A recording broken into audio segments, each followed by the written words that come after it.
Vai passar o medo, a angústia, a insegurança. Vai ficar para trás a saudade do abraço apertado, do almoço em família, do happy hour com os amigos. As coisas ainda estão fora de lugar. Viva o agora. Diga que ama. Pergunte se está tudo bem. Olhe com carinho quem mantém a cidade em segurança. Fique em casa, se puder. Respire. Trabalhe. É hora de pensarmos no todo. Somos o país que não desiste até o último segundo da prorrogação. E juntos daremos a volta por cima.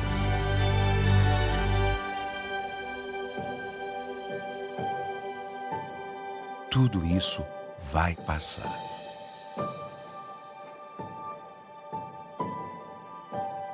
Enquanto não passa, conheça o novo jeito Quali de ajudar. Boa noite a todos, a todas, a todes. Esse é o painel 25. Vamos falar sobre a proteção dos direitos da diversidade sexual e gênero em tempos de pandemia. Eu sou a Raquel Castro, presidente da Comissão Especial da Diversidade Sexual e Gênero do Conselho Federal da OAB. E sem maiores delongas, vou passar a palavra para o nosso primeiro palestrante da noite, que é o Dr. Dimitri Salles, professor da PUC de São Paulo, advogado, doutor em Direito pela PUC, presidente do Conselho Estadual da Defesa dos Direitos da Pessoa Humana de São Paulo e membro da Comissão Especial da Diversidade Sexual e de Gênero do Conselho Federal da OAB. Dimitri, é com você.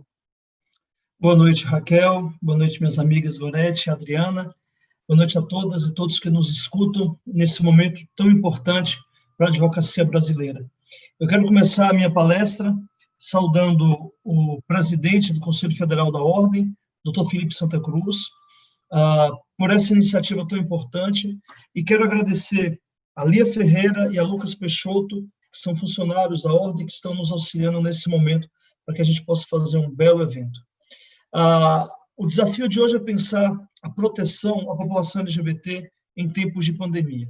E eu queria começar fazendo uma reflexão sobre esse momento que estamos vivendo, sobre o momento da pandemia. É um momento absolutamente novo para nós, em que tudo está fora da ordem. Eu tenho dito aos meus alunos que a dificuldade de decifrar esse momento é porque pela primeira vez a história passa aos nossos olhos. Nós não vamos contar uma história que aprendemos nos livros, um momento que marca drasticamente a construção da nossa sociedade, não será contada por aquilo que ouvimos falar, o que lemos, mas por sermos os protagonistas desse processo histórico. E por isso mesmo é uma dificuldade de compreender tudo o que está acontecendo, ou mesmo de apontar caminhos para a sua superação, para a superação dos dilemas, como, por exemplo, voltar às aulas ou não voltar às aulas, ou do maior dos dilemas, que é como enfrentar o luto de mais de 85 mil brasileiras e brasileiros que padeceram pela Covid. E aí eu quero, Raquel, começar a minha fala homenageando estas pessoas que foram vítimas do vírus, do coronavírus, do Covid-19. Essa homenagem é também uma homenagem à defesa do Estado de Direito, do Estado constitucional, que foi instituído, inaugurado pela Constituição de 88. É nesse campo do Estado constitucional, do Estado democrático de direito, que reconhece o pluralismo político como um princípio fundamental, e pluralismo não no sentido de pluralismo partidário, mas de uma pluralidade da cidadania, de que todos os sujeitos políticos participam do processo democrático, é que eu quero inserir a nossa discussão. É pela Constituição de 88, pelos seus valores, que nós conseguimos espaço político para a luta em defesa dos direitos da diversidade sexual e de gênero. É no contexto da luta pela redemocratização, pela superação de um Estado autoritário, ditatorial, violento, que instituiu práticas violentas de terrorismo de Estado, que nós inserimos a luta pelos direitos humanos, que vai desaguar no esforço, no fôlego, na energia para a luta em defesa dos direitos da diversidade sexual e de gênero. Essa luta que vem desde os anos 80, enfrentando contradições como o aparecimento da epidemia do HIV, ela nos deixou, ainda em curso, ela nos trouxe algumas conquistas. A primeira delas, sem sombra de dúvida, foi o comprometimento da Ordem dos Advogados do Brasil na defesa dos direitos de lésbicas, gays, bissexuais, travestis e transexuais. Ao criar as comissões nas diversas seccionais da Ordem no país inteiro, ao criar a comissão especial, a OAB assumiu um compromisso de defesa dos direitos dessa população. E dessa conquista nós tivemos a mais emblemática, ou cronologicamente, a primeira grande conquista, que foi o reconhecimento das uniões estáveis entre pessoas do mesmo sexo como entidades familiares. A outra conquista foi o reconhecimento da identidade de gênero como um direito fundamental. A construção do meu gênero como um direito típico da minha personalidade, próprio da minha personalidade, e que, como tal, na condição de direito fundamental, se impõe a outros tantos direitos, mesmo direitos de terceiros, como, por exemplo, uma mulher transexual que modifica o seu nome, sobrepõe esse seu direito a direito de filhos, que porventura possam não querer que a identidade materna seja alterada no seu registro de nascimento. Trata-se do reconhecimento do gênero, da minha construção, que é social, pessoal, política, histórica do gênero, como direito fundamental. Mais recentemente, há pouco mais de um ano, o Supremo Tribunal Federal, numa decisão bastante interessante e instigante, reconheceu a Lei de Crimes Raciais como a nossa lei geral antidiscriminatória. E, por essa razão, reconhece as práticas homofóbicas e transfóbicas como práticas repudiáveis perante o ordenamento jurídico brasileiro e, portanto, criminalizou as condutas de homofobia e transfobia. Essas conquistas criaram solo fértil para outras conquistas mais recentes, como a exclusão de qualquer possibilidade de terapia voltada à cura gay, entre aspas, a chamada cura gay. Não há possibilidade de curar aquilo que não é doença. Reconhece a homossexualidade ou as homossexualidades como parte integrante do sujeito, inerente à sua própria estrutura pessoal, e passa a proteger a homossexualidade como um elemento intrínseco à identificação, à identidade dessa pessoa, colocando essa identificação sexual a salvo de qualquer tipo de cura, seja por charlatanismo ou por pseudo-teorias científicas baseadas em teorias psicológicas cristãs, que, no fundo, nada mais é do que um combate moral em torno da vivência da sexualidade.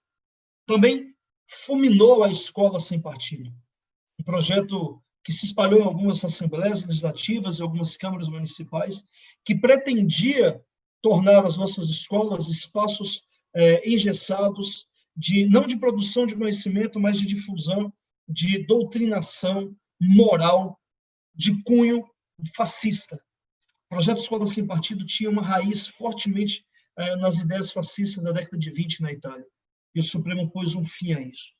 Uma outra conquista foi no que tange a doação de sangue por pessoas homossexuais, colocando em condição de igualdade a possibilidade ou a potencialidade de pessoas LGBTs e heterossexuais doarem sangue.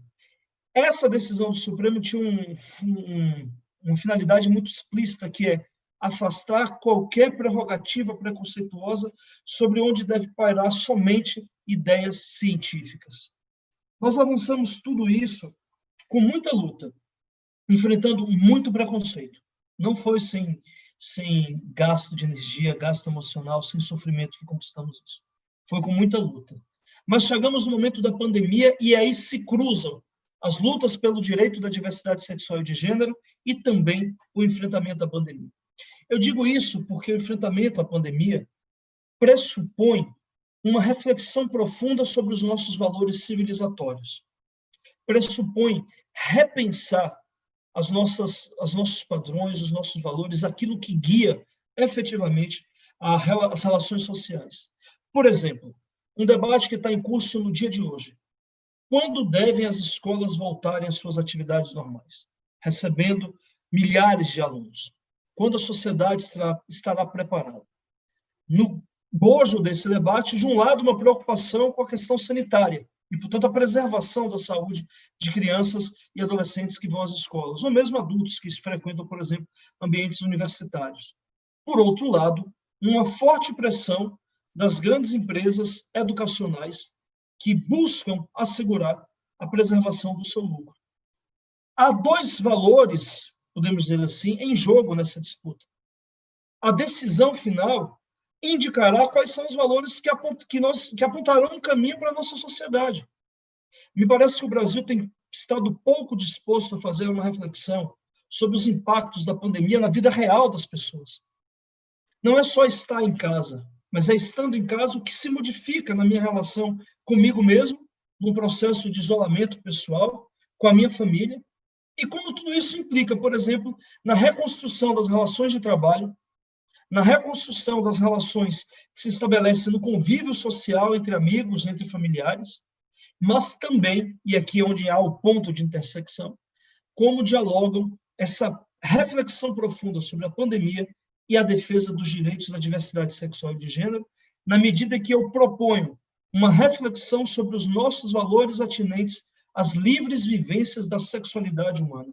Sexualidade no sentido amplo, entendendo como a prática da sexualidade, o ato sexual, mas também como uma experimentação da amorosidade, do enamoramento, do afeto concreto nas relações humanas, e também na construção do gênero e da expressão dessa construção social de gênero no corpo do sujeito. Como este corpo se apresenta socialmente. E a mim me parece, Adriana e Goretti, que nós temos um desafio, que é pensarmos os nossos valores a partir de uma revisão da forma como a sociedade encara as diferenças sexuais e de gênero das pessoas LGBT. Historicamente, a forma como a sociedade encara isso é relegando cidadãos e cidadãs LGBT a uma condição de subcategoria de cidadãos. Eu não gosto muito da ideia de que a cidadania ela está voltada apenas ao fato de se pagar impostos. A gente costuma dizer isso, eu sou cidadão porque eu pago o meu imposto. Isso é um equívoco, porque pagar o imposto é um dever. A cidadania está atrelada aos nossos direitos, não necessariamente aos nossos deveres. E é nessa perspectiva que a gente deve repensar as nossas relações sociais com a pauta de gênero e de diversidade sexual. Nós temos que pensar o que a pandemia tem nos mostrado para assegurar o pleno reconhecimento de direitos da população LGBT no contexto pós-pandemia. Porque me parece que vai demorar.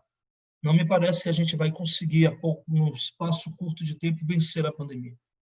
A previsão que se apresenta aos meus olhos é que nós vamos viver no Brasil um processo de pioramento, não sei se existe esse termo de pioramento, mas um processo de agravamento da pandemia. Nós não conseguimos sair da pandemia e já avançamos em medidas de relaxamento do recolhimento social, de abertura de comércio. Isso terá um efeito nocivo. Quando tudo isso passar, teremos aprendido algo com a pandemia? E o que terá sido aprendido, por exemplo, na relação que se estabelece no mercado de trabalho com travestis e transexuais? Nesse novo cenário que se desenha, e quando eu digo se desenha, a expressão mais correta é essa, o que ainda se está desenhando para a sociedade brasileira pós-pandemia, nós temos que estarmos atentos a algumas questões para garantir a proteção aos direitos da população LGBT. A primeira delas é tornar concreta as pautas da criminalização da homofobia e transfobia e assegurar a concretização do reconhecimento da identidade de gênero como um direito de personalidade. A pauta da união estável entre pessoas do mesmo sexo me parece um tanto sedimentada, ainda que tenha sido preciso o CNJ regulamentar uma decisão do Supremo, o que, na perspectiva da teoria constitucional, é um absurdo. A decisão do Supremo tem que ser cumprida, não se questiona a decisão da Suprema Corte. Mas o Brasil tem as suas jabuticabas, e foi preciso que o CNJ regulasse essa decisão, e me parece que já caminhamos no sentido de ter sedimentado o entendimento de que pessoas do mesmo sexo, quando se unem por laços afetivos, constituem-se entidades familiares dignas da proteção do Estado. E mesmo quando vivenciamos situações como, certa feita, uma jornalista da Folha de São Paulo me entrevistando, queria saber qual era a minha opinião sobre o aparecimento, naquele momento, dos divórcios de pessoas homossexuais que haviam se casado depois da decisão do Supremo. E a minha resposta foi, isso é maravilhoso, porque quando a gente luta por direitos, por igualdade, a gente luta pela felicidade que a conquista dos direitos nos traz.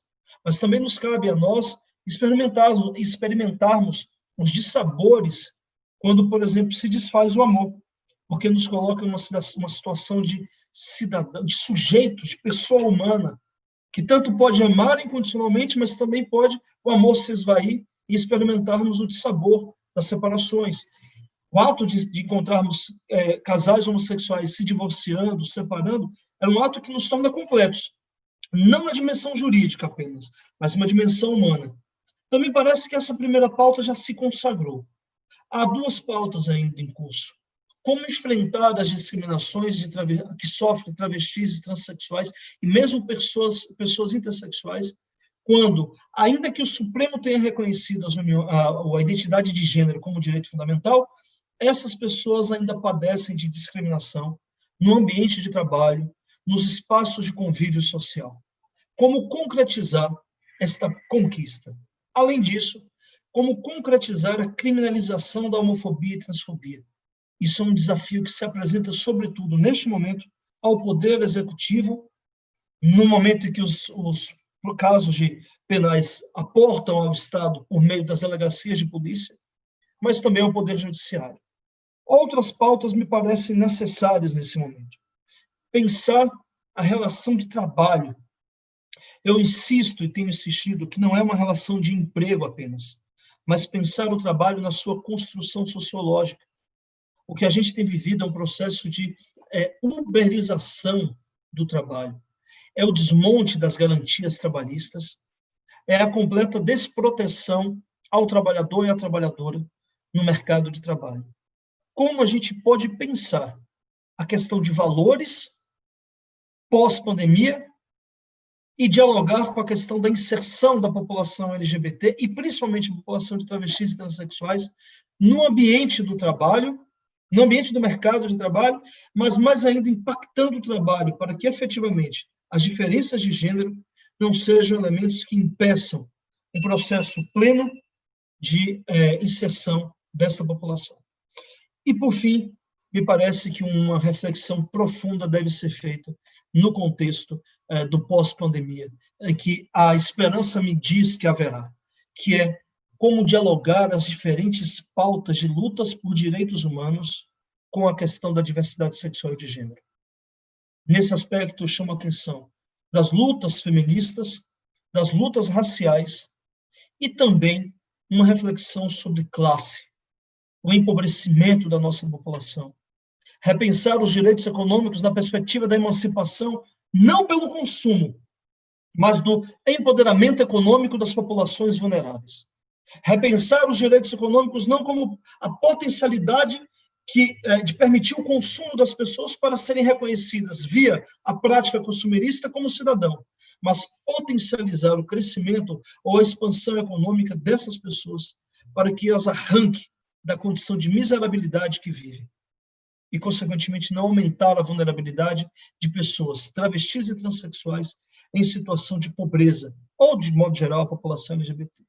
Nessa perspectiva, eu penso que a missão da advocacia ela é uma missão muito proativa, no sentido da construção do direito.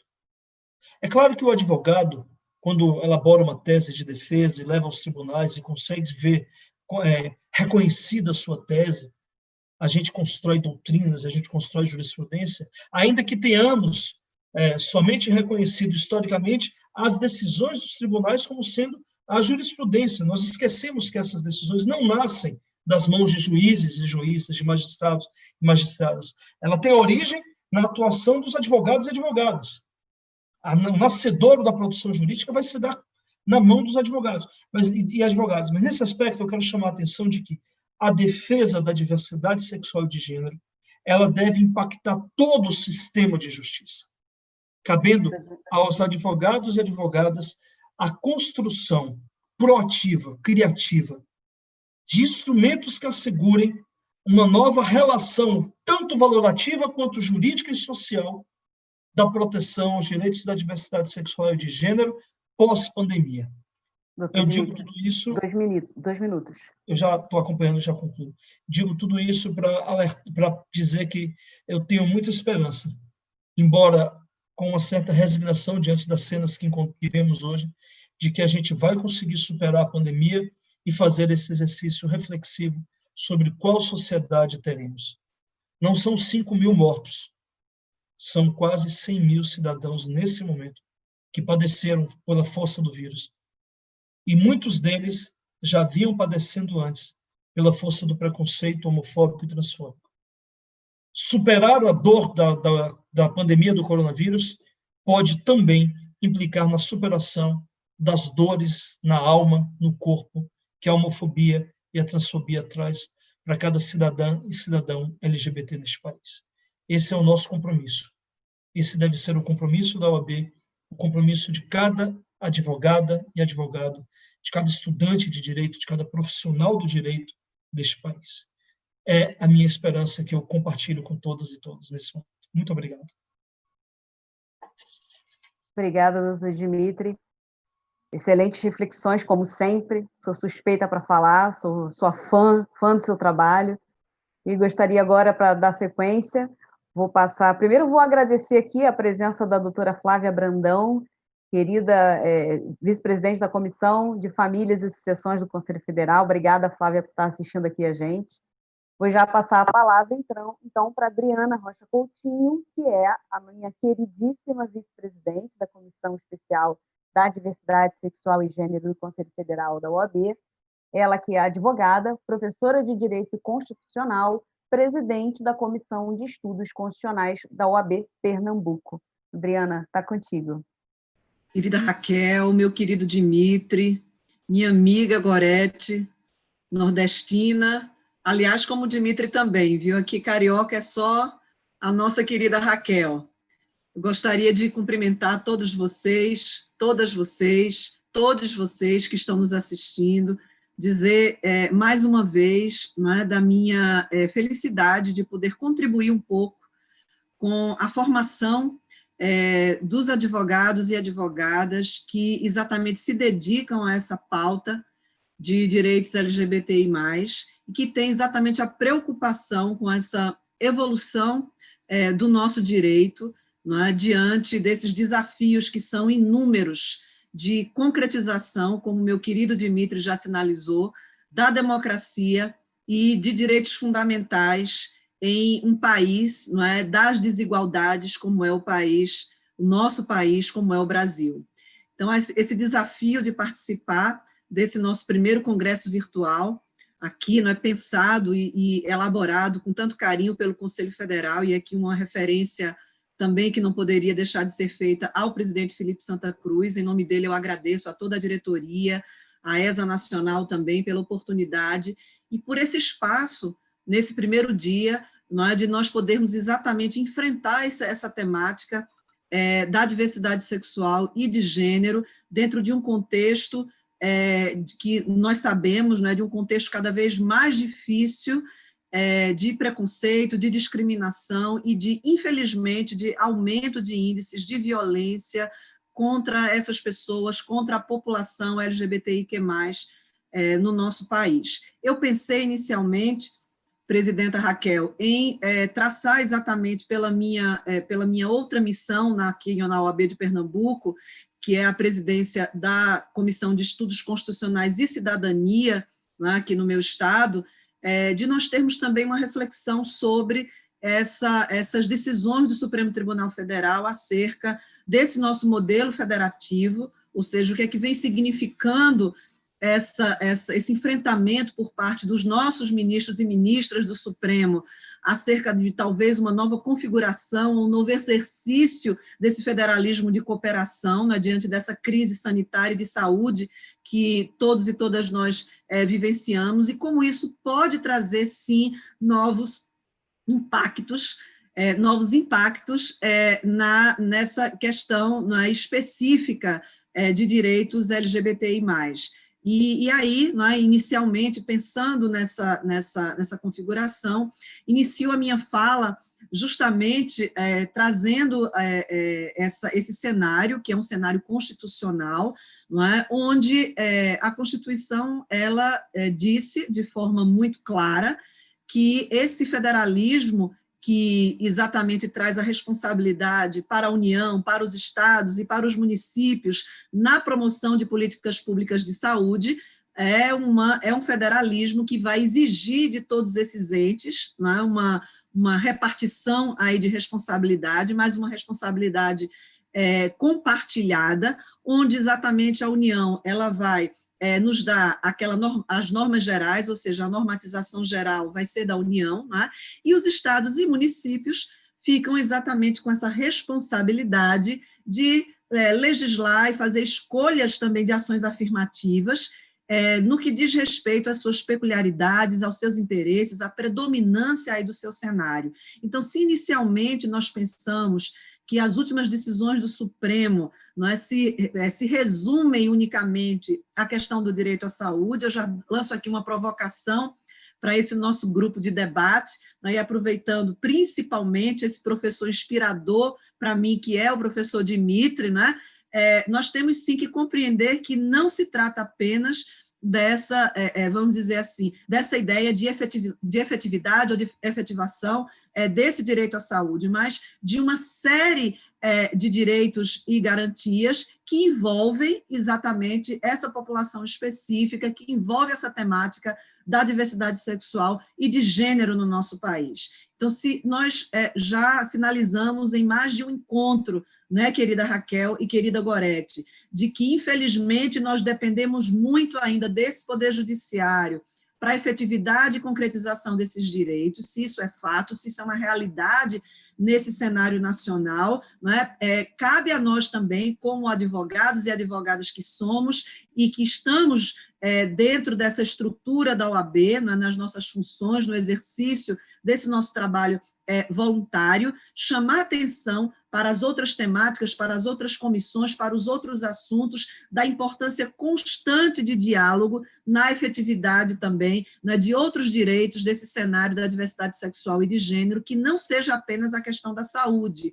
Então, muito bem lembrado aqui na fala anterior, a questão do trabalho, a questão da empregabilidade, né, que é, de fato, algo muito desafiador e se mostrou nesse cenário, mais uma vez, que há vamos dizer assim, há um desequilíbrio quando nós exatamente fazemos uma pesquisa de como essa pandemia, como a Covid ou o Covid, né, a doença ou esse vírus, né, impactou na população LGBTI+, né, a gente reconhece exatamente que há uma fragilidade maior, que há uma vulnerabilidade maior, não só em relação ao medo e a consequente, realmente, na dificuldade de empregabilidade, mas também, nesse recorte de saúde, né, ficou bem claro, e na recente pesquisa, uma das que eu pesquisei foi da UFMG e da Unicamp, desculpe,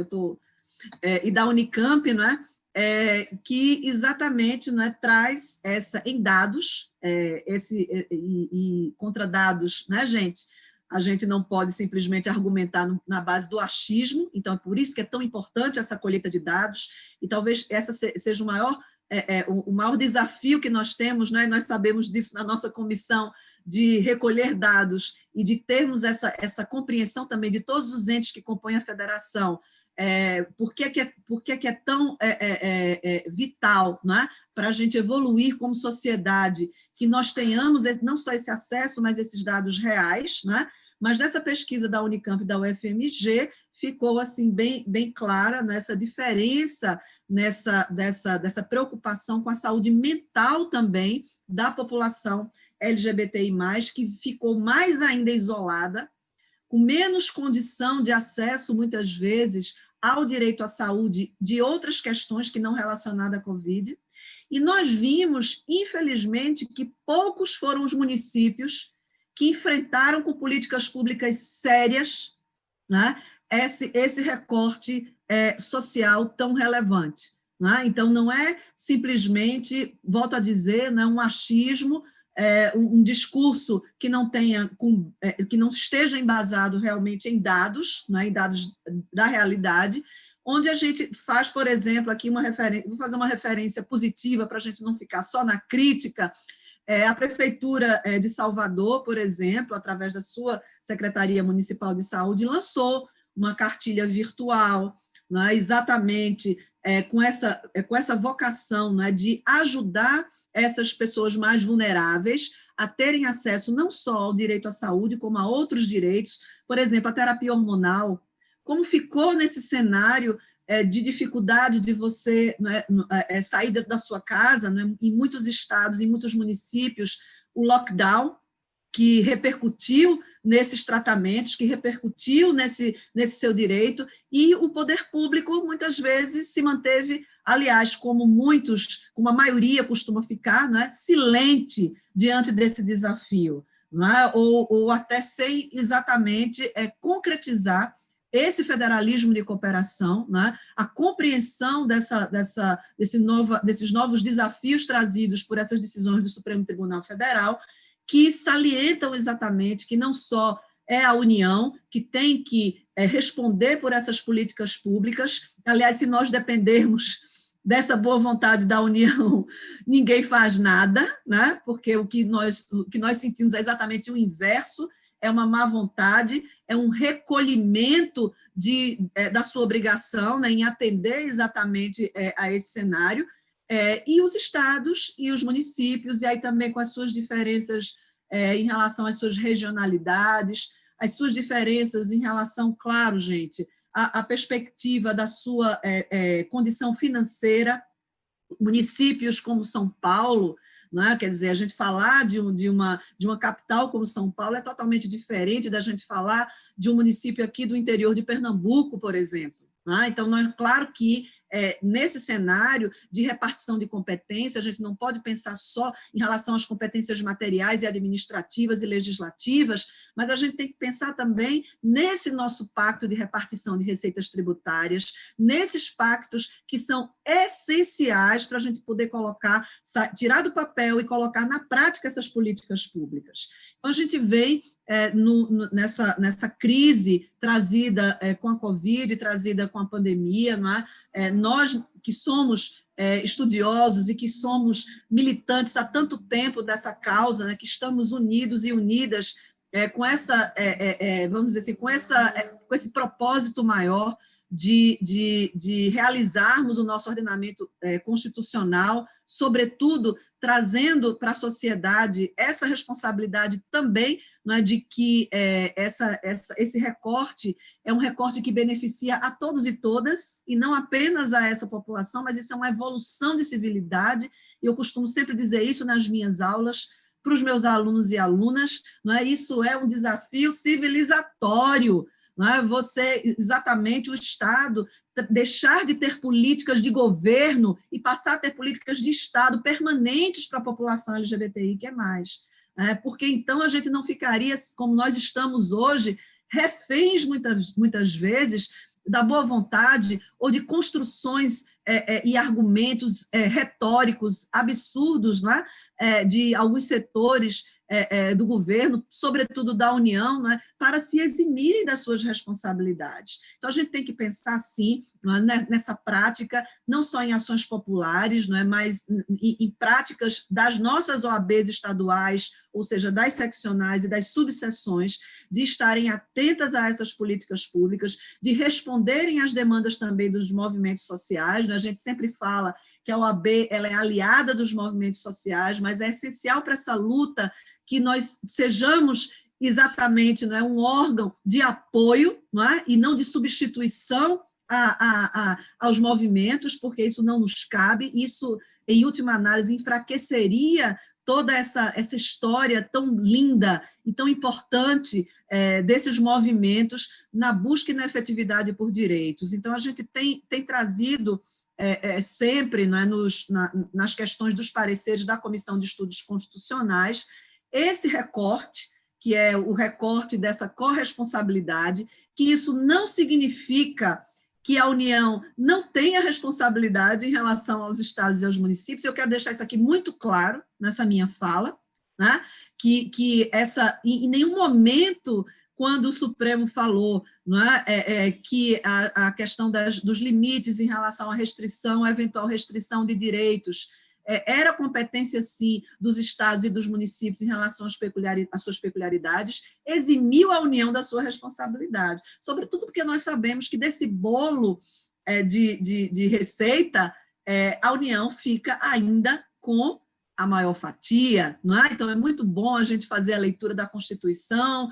falar sobre o federalismo de equilíbrio, dizer que nós temos uma federação finalmente que tem bases democráticas a partir de 1988, não é? Mas esquecemos desse nosso calcanhar de Aquiles, ou convenientemente deixamos de falar desse nosso calcanhar de Aquiles, e a gente vê com muito temor, né, com muito receio, mas não sem reação, e essa minha fala hoje é uma fala também de denúncia, é uma fala de colocação e de atenção, né, para esse movimento, não só no Ministério da Saúde, mas a gente tem que ficar atento a todos os ministérios da União, né, no sentido dessa fala de se desobrigar dessa responsabilidade. Não é? Então, o federalismo de cooperação exige a atuação de todos os entes, União, Estados, municípios e Distrito Federal.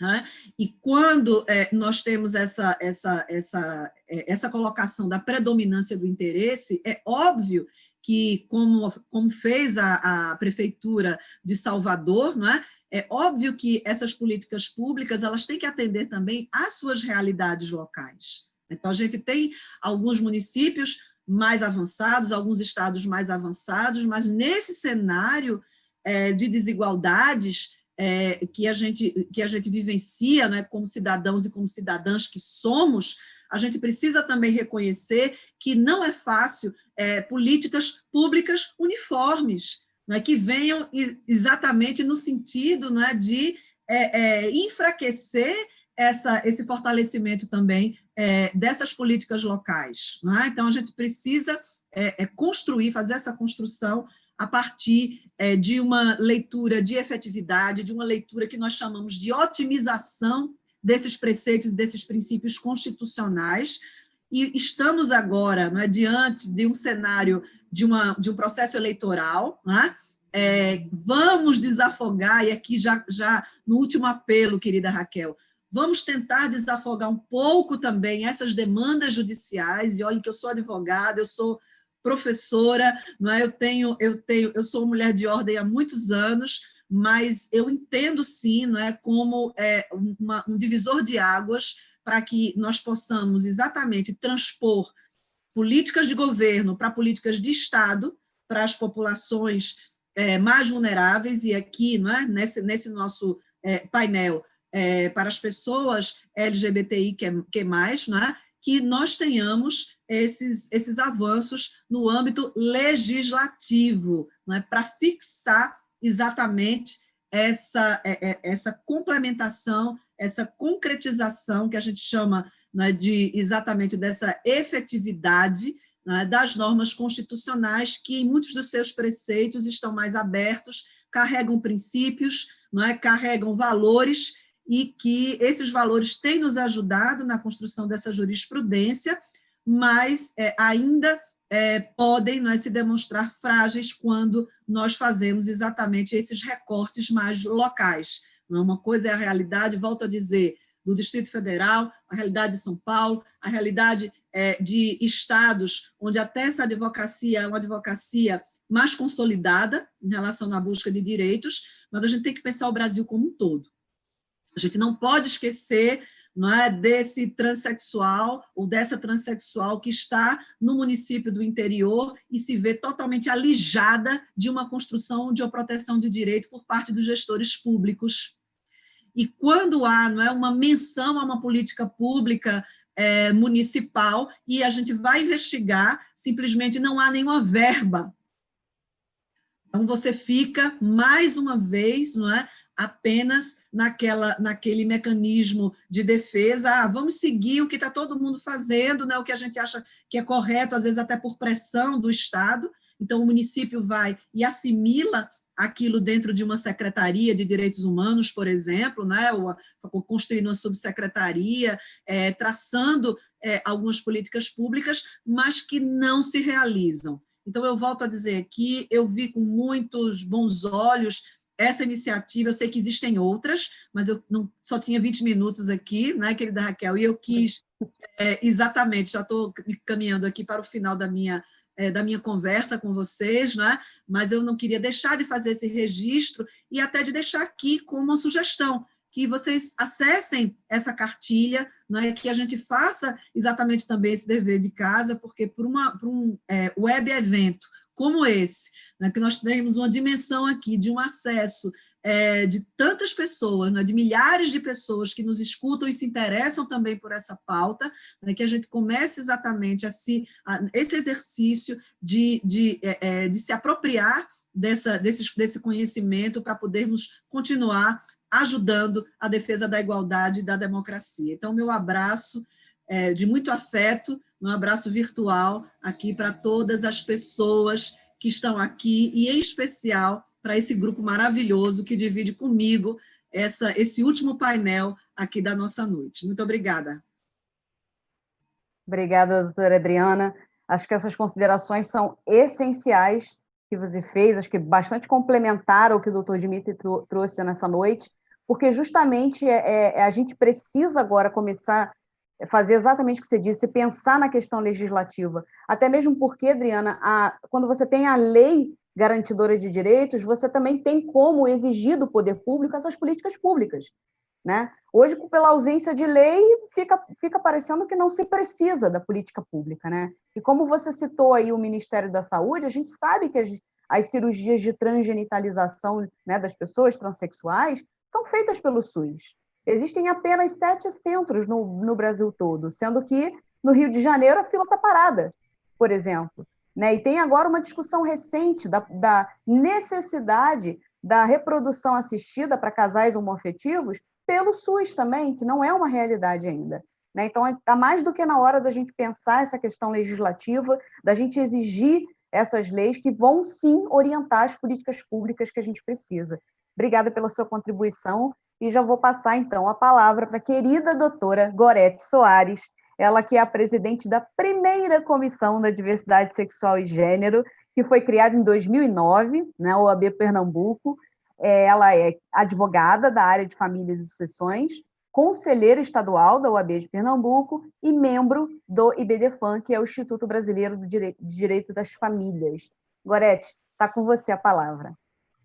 Boa noite a todos os gêneros presentes. Quero iniciar dizendo do orgulho que sinto de estar participando de um evento tão grandioso. Já saúdo o Conselho Federal da Ordem dos Advogados do Brasil, na pessoa do nosso presidente Felipe Santa Cruz e seu diretor da ESA, Rony Praz Duarte.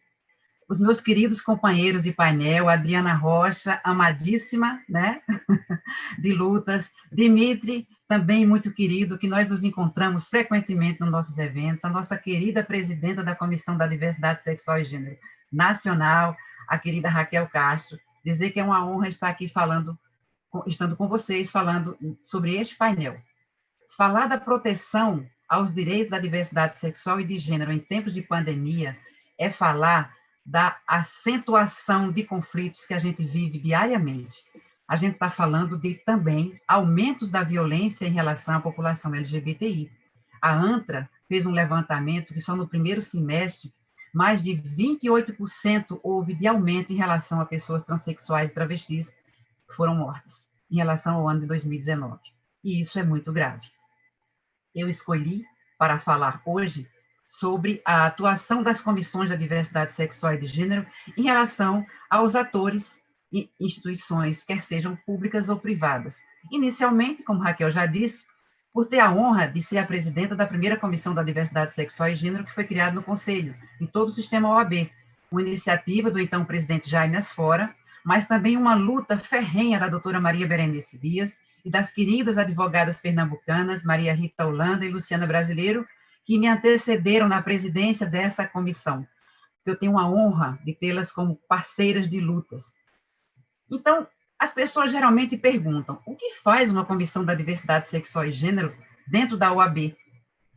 O presidente Jaime Asfora costuma falar que quando decidiu criar essa comissão, recebeu inúmeras críticas, né, de todo o país. Mas o que a OAB tem a ver com diversidade sexual e gênero? O que a OAB tem a ver com pessoas lésbicas, gays, bissexuais, transexuais e travestis? Ele foi extremamente criticado nesse momento.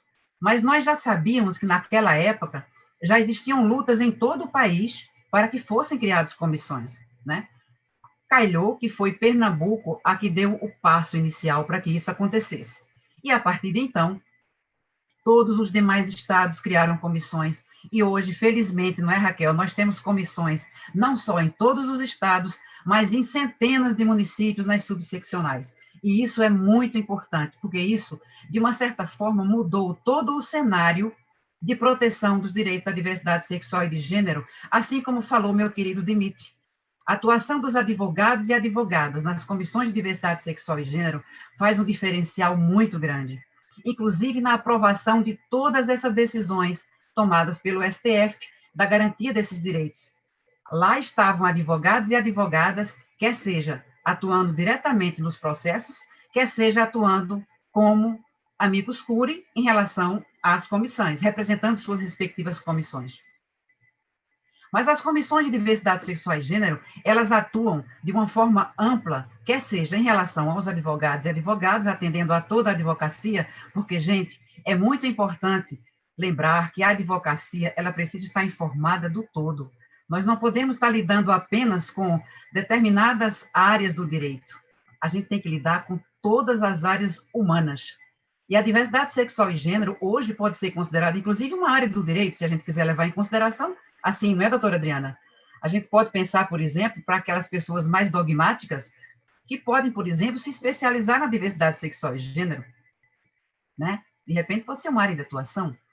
As comissões atuam diretamente relacionada à advocacia, mas também relacionada à população LGBT, a esses atores dos movimentos sociais, dando reforço aos movimentos sociais, porque eles é que são os verdadeiros atores das suas lutas. Nós precisamos, por exemplo, entrar em contato e estar atentos na forma de atuação dentro da ordem, a importância dessas comissões. Primeiro, entrar em contato com as coordenadorias LGBTs de estados e municípios. Fazer uma atuação é muito importante. A gente deve ficar atento ao seguinte: existem coordenadorias tanto nos estados como nos municípios. É lógico, nem todos os estados têm, mas eu creio que a grande maioria tenha. Algumas coordenadorias que atuam promovendo o que a doutora Adriana acabou de falar, políticas públicas. E é nesse momento que a OAB não só pode, como deve estar atuando em relação ao auxílio da promoção dessas políticas públicas, sugerindo políticas públicas também, junto aos movimentos sociais. Não só sugerindo, mas atuando para que essas coordenadorias possam agir na defesa dos direitos das populações vulneráveis, principalmente a população LGBTI. Nós vemos a promoção de legislação, de decisões do STF que substituem as leis, né? Nós não temos leis, infelizmente, né, doutora Adriana, porque nós não temos um Congresso disposto a enfrentar as leis que estão lá engavetadas que beneficiariam a população LGBT. Nós precisamos do STF, que é o nosso protetor, ainda bem. O que seria de nós sem o STF? Mas sabemos também que precisamos da mudança de uma cultura, porque as leis elas não são suficientes, nem as decisões judiciais, nem as decisões dos tribunais superiores, elas conseguem ser suficientes para mudar toda uma cultura de preconceitos e discriminações e violências, né? Então, para que isso aconteça, é preciso uma mudança de postura, mudança de cultura. E aí, mais uma vez, eu falo, a ação das comissões de diversidade se faz extremamente necessária. Por quê? Primeiro, porque estamos dentro de uma instituição extremamente respeitada em âmbito nacional. A Ordem dos Advogados no Brasil, a Casa da Cidadania, a Casa da Democracia, que tem por obrigação, e já assumiu essa função, atuar em defesa de todos esses direitos. Então, uma vez dentro dessa Casa da Cidadania, de que forma podemos atuar para modificar essa cultura? Vamos, então, ao que a gente já tem feito, né, Raquel? Congressos, seminários, palestras em todo o país, em todos os municípios, em todos os estados. As comissões, elas não só têm essa função, como elas devem fazer isso. Para a mudança de uma cultura, é preciso ser trabalho de formiguinhas. É preciso chegar em palestras. Uma vez eu estava fazendo uma palestra numa faculdade e chegou um membro da comissão e falou: mas, doutora, a gente só está com 50 pessoas. É muito pouca gente para essa palestra. Eu falei: meu amigo, nós estamos dentro de uma realidade onde qualquer pessoa que possa compreender a realidade da população LGBT pode ser multiplicadora de outras milhares que estarão ao lado dela. A gente tem que falar para qualquer número de pessoas. E é isso que uma comissão deve fazer e deve ter em mente. A gente não tem que pensar em número de público, a gente tem que pensar na função social daquele diálogo, naquilo que a gente vai passar, né? Então, realização de palestras. E aí eu chamo a atenção para um fato que eu acho que é o elemento mais essencial, que é o conhecimento, a informação e a educação. São três coisas diferentes, mas que podem ser unidas, elas fazem uma mudança radical nessa cultura que a gente tem. Essa cultura sexista e LGBT-fóbica que a gente está vendo aí, que aumentou na pandemia a violência, assim como aumentou a violência contra mulheres. Por quê? Porque LGBTs precisaram voltar para suas casas. Transsexuais e travestis que vivem afastados da família pelo preconceito, voltaram para dentro de casa e voltaram a receber violências, voltaram a ser discriminados e agredidos. Como atuar numa hora como essa? As comissões de diversidade têm que estar unidas junto com os órgãos públicos e os órgãos privados. Mas também podem ter o desafio de ir direto ao ponto. Por exemplo que eu trago aqui de Pernambuco. Mais de uma vez nós somos provocados a chegar numa delegacia porque uma transexual tinha sido vítima de violência. E a transexual estava com medo de registrar o seu boletim de ocorrência. Já tinha acontecido, viu, doutor Dimitri? A gente já estava com a decisão do STF garantida. Já tinha lá a decisão do STF de criminalização da LGBTfobia. Mas ela temia não ser atendida porque ela já conhecia os atores que estavam naquela respectiva delegacia. E ela pediu ajuda, doutora, me ajude, pelo amor de Deus, porque eu preciso que alguém me acompanhe. Nós fomos. É lógico. Chegando numa delegacia, Raquel, uma comissão da Ordem dos Advogados do Brasil, é a OAB Pernambuco que está presente naquela delegacia, sendo representada. Fomos extremamente bem recebidos. Mas o delegado não sabia, por exemplo, como registrar o nome da transexual no boletim de ocorrência. E esse é um fato real. Acontece, gente, todo dia. O delegado precisou ser orientado, por exemplo, para a motivação da agressão. Porque existe, gente, uma reação muito grande desses atores estatais para registrar por a simples motivação LGBTfóbica.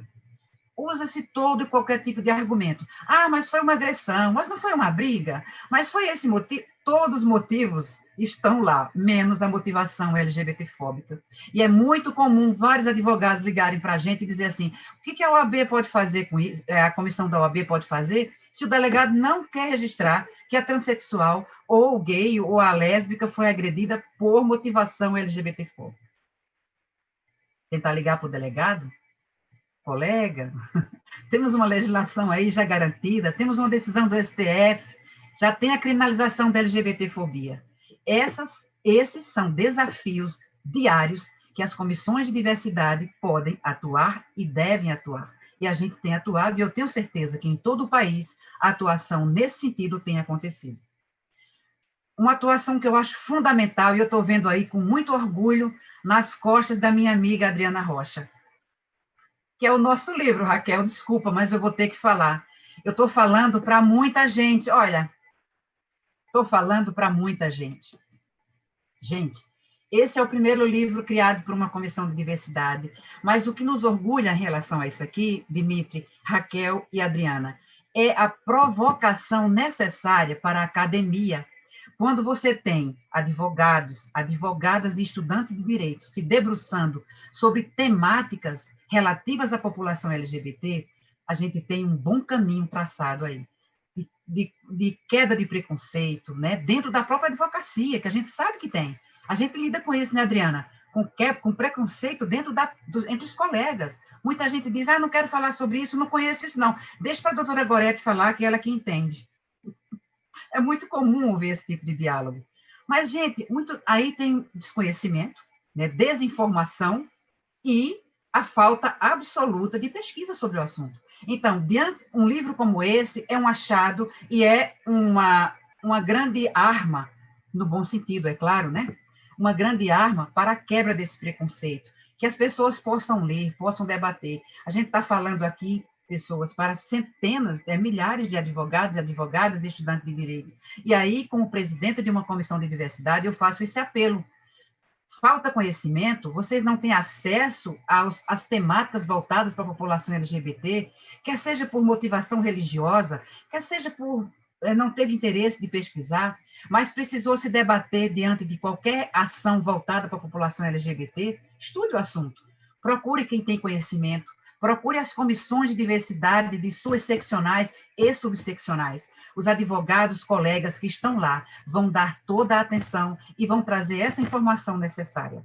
Por isso é que a gente deve estar sempre atentos para atender não só advogados e advogadas, mas atender também a população de modo geral, porque nós também somos procurados, viu, Raquel? Embora nós não possamos fazer nenhum tipo de advocacia, não é essa a função, né? Mas nós podemos sim dar orientações para que as pessoas que estão completamente desorientadas e desconhecem a temática possam agir. Eu não vou me estender muito, mas eu gostaria muito de abordar também a importância de estarmos atentos com outros atores, Ministério Público, Defensoria Pública e Judiciário. Lamentavelmente, o Judiciário não tem nenhum movimento em relação à criação de comissões ou qualquer setor dentro do Judiciário que possa abordar essas temáticas. O Judiciário ainda está fechado para isso, né, Adriana? Mas, felizmente, o Ministério Público não, e a Defensoria Pública não. Então, nós temos nos estados comissões ou qualquer outro título que seja dado a esse agrupamento de pessoas, tanto no Ministério Público, quanto na Defensoria Pública. E aqui em Pernambuco fazemos um trabalho conjunto extremamente importante para que as pessoas possam ter acesso. Quer seja como chegar numa ação, quer seja como se defender de uma ação, né? O Ministério Público geralmente está com a gente em palestras, em seminários, em congressos, enfim, a gente tem feito esse trabalho de um modo geral. Eu tenho tempo ainda, Raquel? Eu vejo você aí preocupada. 5 minutos, vou encerrar. Gente, para encerrar, eu quero dizer o seguinte: como presidenta da primeira comissão, eu quero continuar estimulando. Eu sei que ainda existem municípios que não têm comissão de diversidade. Por favor, crie. Quero agradecer a todos os atores que proporcionam esse trabalho dentro do sistema OAB, quer seja no âmbito federal, quer seja no âmbito estadual. Quero agradecer a doutora Maria Berenice Dias, porque ela é uma lutadora permanente por isso. Quero agradecer a Raquel Castro, que está à frente da Comissão da Diversidade Sexual e Gênero Federal, que faz um trabalho de destaque. Minha querida amiga Diana Rocha, que é parceira a quem eu recorro em todos os momentos, e sei que posso contar com ela, né? É um afeto de longas datas, né? E dizer, para finalizar, o seguinte: felizmente, nós contamos com o STF. Felizmente, nós temos hoje casamento homoafetivo, nós temos hoje adoção, já não é mais nenhum mistério, né? Nós temos hoje a criminalização da LGBTfobia, pessoas gays, transexuais podem doar sangue, temos uma luta pela frente, que é a utilização do banheiro nas escolas públicas e privadas, não é, gente? Que ainda precisa ser decidida pelo STF. É absurdo ter que dizer que em 2020 a gente precisa discutir um tema tão elementar como a utilização de banheiros por pessoas transexuais e travestis, ou qualquer LGBT, mas ainda a gente precisa discutir esse tema.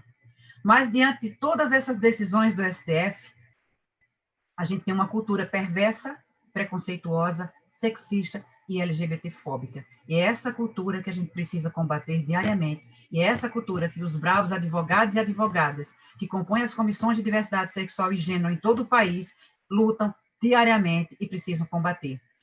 Por conta disso, eu concluo com uma frase de Drummond, que eu acho que ela reflete muito bem o que eu quero dizer. As leis não bastam porque os lírios não nascem das leis. Muito obrigada. Obrigada, doutora Gorete. A gente precisa encerrar em razão do tempo. Eu gostaria apenas de agradecer ao nosso presidente Felipe Santa Cruz pela oportunidade desse painel, ao presidente, ex-presidente, como diz o Felipe, sempre presidente, Marcos Vinícius Furtado Coelho, que é o coordenador acadêmico desse grande evento, e ao Rony Duarte, o nosso diretor da ESA Nacional, pelo convite. Muito obrigada a todos pela audiência e até a próxima.